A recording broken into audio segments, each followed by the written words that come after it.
खबरें तफसील से। कर्नाटक में तेजी से बढ़ रहे कोरोना केसेस के चलते रियासती हुकूमत ने रियासत में 14 रोज का सख्त लॉकडाउन नाफिज कर दिया है।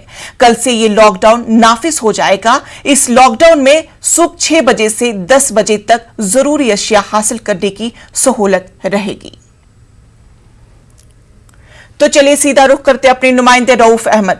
रऊफ, ये बताए कि हंगामी सूरत हाल में 14 रोज का लॉकडाउन नाफिज किया गया है, क्या कुछ तफसीलात? जी देखिए, जैसा कि रियासत कर्नाटक बिलखुसूस कर्नाटक का दारुल हुकूमत बेंगलोर कोरोना वबा का मरकज बनता जा रहा है। कोरोना की तादाद में बेतहाशा इजाफा हुआ है, मरीजों की तादाद में बेतहाशा इजाफा हुआ है।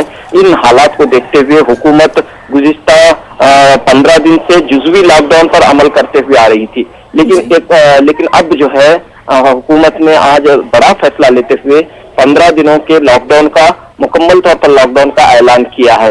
यानी कि ये सख्त लॉकडाउन होगा, ताहम यहाँ पर जरूरी खिदमत बहाल रहेंगी। जी, तो ऐसी क्या वजह है कि इतनी तेजी से कोरोना वायरस के मरीज जो है मुतासिर हो चुके हैं? क्या कुछ इसमें खामी रह गई है?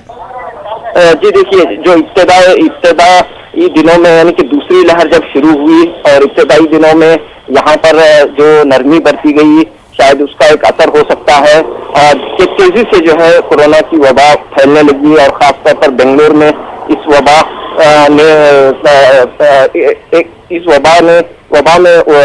तेजी आई। तो इसके बाद जो है आज अहम मीटिंग वजीर आला बी.एस. येडियुरप्पा की सदारत में हुई।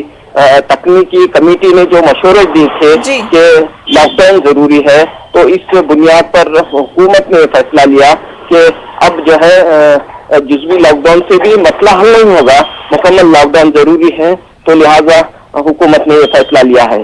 तो चलिए, तफसीलात के लिए बेहद शुक्रिया। मुल्क में कोरोना वायरस की नई लहर की वजह से काफी मुश्किलात दरपेश